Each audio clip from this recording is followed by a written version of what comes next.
So we just have three cards on the main card before we get to our big two, right? It all starts with the welterweights. We have got Kiefer Crosbie against Taiyilake Nueraji. Yeah. Crosbie, right? He is 35, 6 foot, and he's got a 10-5 pro record. He is coming in on 2 losses. So you kind of feel that he could be fighting for his job. You know what I mean? He hasn't won yet in the UFC. Last time out, he lost to Sam Patterson on the Edwards Muhammad card in July last year. Right? I think that was in Birmingham, wasn't it? Yeah. I do believe that was in Birmingham, England. Made his debut on the Adesanya Strickland card. Right, and he lost to Kevin Josette in the first round submission. Right, lost his last fight via submission as well. So yes, he does. You feel he does need a win, right? He's he's won via knockout, right? He does have submission wins, but nothing recently, right? His last sub was 2019, so yeah, might not be his main strength, as it were. Now, he's going up against Nueraji, Taiyilake Super Saiyan, who is 24-6-2. Right, he's got an 11-1 record. So he is okay. He's making his UFC debut. His sole loss came in December 2021. Right, it was a it was a body kick KO. So I imagine it when you see body, a lot of times it's liver, right? You got fucked up with that liver. Oh. But it does seem like it's live by the sword, die by the sword, because, yeah, all these other fights have been KOs, right? That's how he likes to play, man. That's how he likes to play, it would seem, which, it does make things super interesting. He does have a sub, right? Just the one. That came in June 2024, right? First round armbar. But, yeah, he likes to knock you out. So his last fight was August 2024, first round stoppage. And yeah, right. So I think when you have someone who obviously likes to pressure, likes to bring the craziness to you, and he's got that knockout power, right? Now the problem with that is Crosbie, he's coming off 2 losses, so he knows he needs to put on a performance here.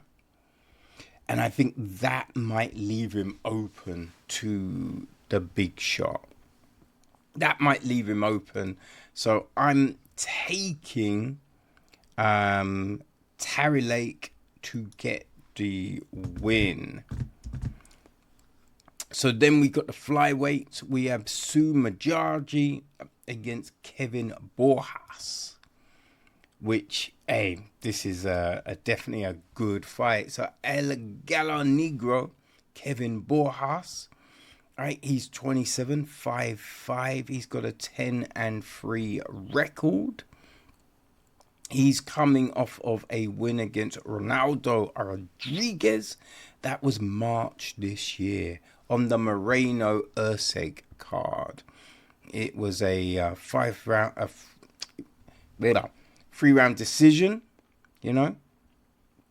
And he was bouncing back off of a couple of losses, which is always, it shows something, right? When you can come back after 2 losses and pull out that win, right? So he lost to Alexandro Costa at UFC 301, Pantoja v. Erceg, 2nd round stoppage. And then Joshua Ban got the decision win over him at UFC 295. Prohaska Pereira won. So, he came via the Contender Series in August 2023. Right, that's how he got to the UFC. So, got there, lost his first 2. Right, there's definitely, some disheartening there. But, as I say, it shows resilience that he was able to come back and get that win. Right, so he does, he's got some knockouts on his record, different types of knockout, knees, punches, all of those kind of things. But he's going up against the Tibetan Eagle, Mudaerji, who is tough as nails, right? He's 29, 5'8". Right, he's got a 17-7 record. He's coming in off of a win as well. He beat Mitch Rupasso at UFC 314. Volkanovski v. Lopez. That was in April this year. Won a split decision. He did lose to Charles Johnson, a decision. Tim Elliott, a triangle. Right, Matt Schnell got him in a triangle as well. So yes, he can get caught. Right, he's had a good few fights in the UFC. Right, lost his debut against Louis Smoker back in 2018, but then won his next 2. Next 3 even, right? Got a decision, 2 decisions, and a knockout. So this is a very well matched fight, right? Super interesting. It is, I don't know, man. I think I'm taking Borjas. I do like Mudaerji, but I think, man, just Borjas. He's he's just that determination, that killer attitude that he has. I think Borjas will get the nod on Saturday. I was going to say Saturday night, but it's not, is it? Well, not over here anyway. So our featured bout of the night and our last fight before our final 2, it's the heavyweights. Sergei,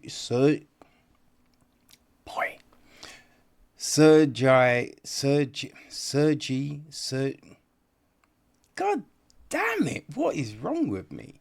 Sergei Pavlovich against Waldo Cortes-Acosta. Damn. I'm struggling, people. So Salsa boy, Waldo Cortes-Acosta. He is 33, 6'4". He's got a 14-1 record. Right, last time out, he beat Sergei Spavik. It was a decision. I forget forget.